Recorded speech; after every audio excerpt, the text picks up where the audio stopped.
Mambo vipi? Karibu kwenye mfumo wetu wa Mzani App. Leo nataka nikuonesha tu kwa hatua namna ya kusajili mfanyakazi kwenye mfumo. Unaweza kuwa una duka, una wafanyakazi, labda una mtu wa mauzo, una manager, una mtu wa store. Kuna namna unaweza ukawasajili na kila mmoja akafanya majukumu yake, na wewe ukawa unaona taratibu zao jinsi wanavyozidi kufanya.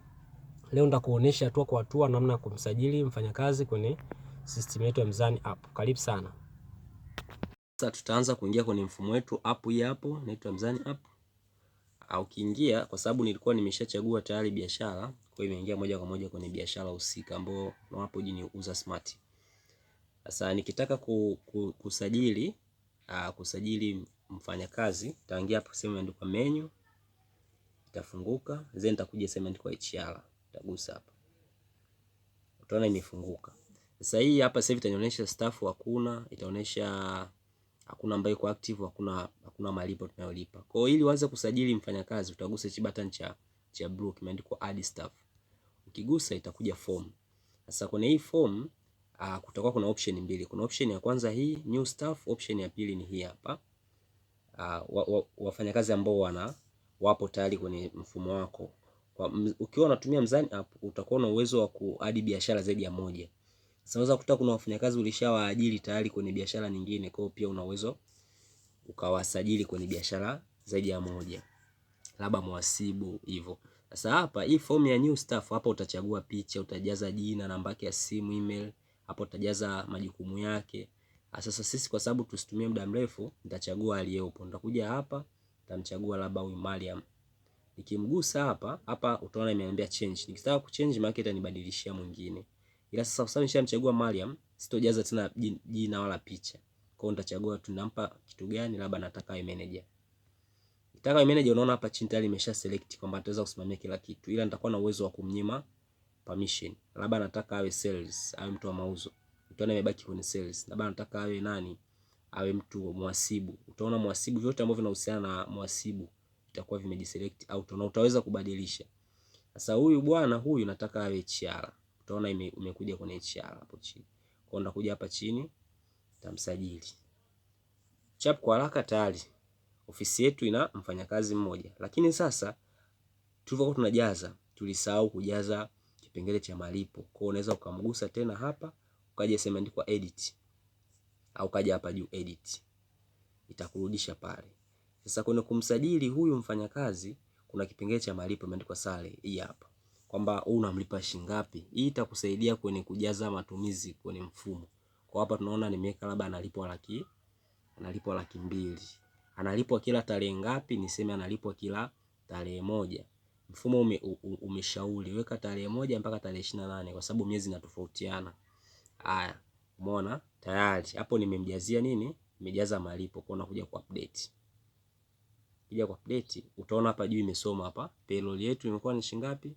200,000. Labda tusajili user mwingine. Tunakuja tena tunagusa hapa. Unaweza ukajaza form au tuagusa tu kama kawaida. Tukamchagua huyu aliyebaki.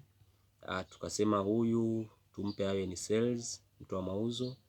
Tuseme mshahara wake huyu ni 180,000. Tuseme analipwa kila tarehe 2 yeye. Haya. Tunakuja tunamsajili.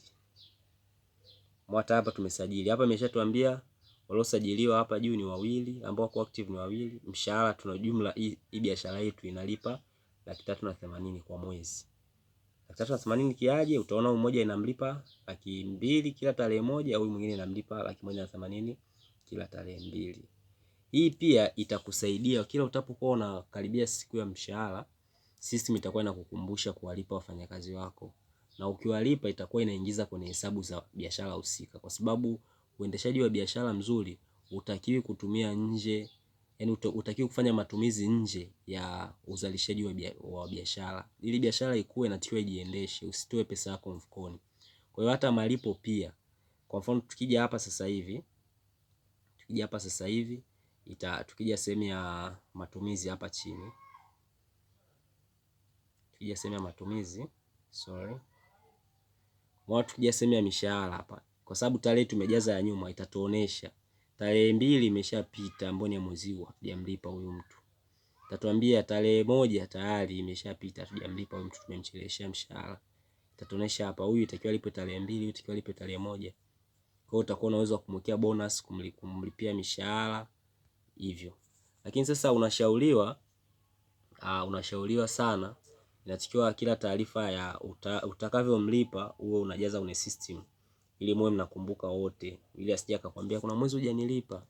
Hapana. Kwa mfano tukisema tunamlipa huyu bwana Enoch, tunamlipa hapa, tuseme labda tunampa hapa, itatuuliza tunalipa kiasi hicho au tunapoweka pungufu, tunasema tunathibitisha ni kiasi hicho.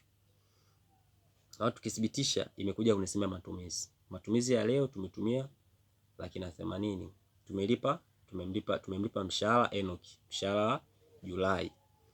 Umeona? Kwa hiyo manake system itakuwa inakusaidia kutunza matumizi na kila kitu. Na ukija kwenye dashboard hata huku mwanzo itakuonesha matumizi ya leo ni 180,000, ambapo leo tuliuza 420,000. Kwa hiyo faida yetu itachukua net profits, itachukua hela tulioingiza, itatoa matumizi yote, tutabaki na faida halisi. Kwa hiyo faida yetu ni 40,000 kwa siku ya leo. Karibu sana. Kama unahitaji kutumia mfumo wetu, comment neno ndio, then nitakutumia maelekezo. Asante.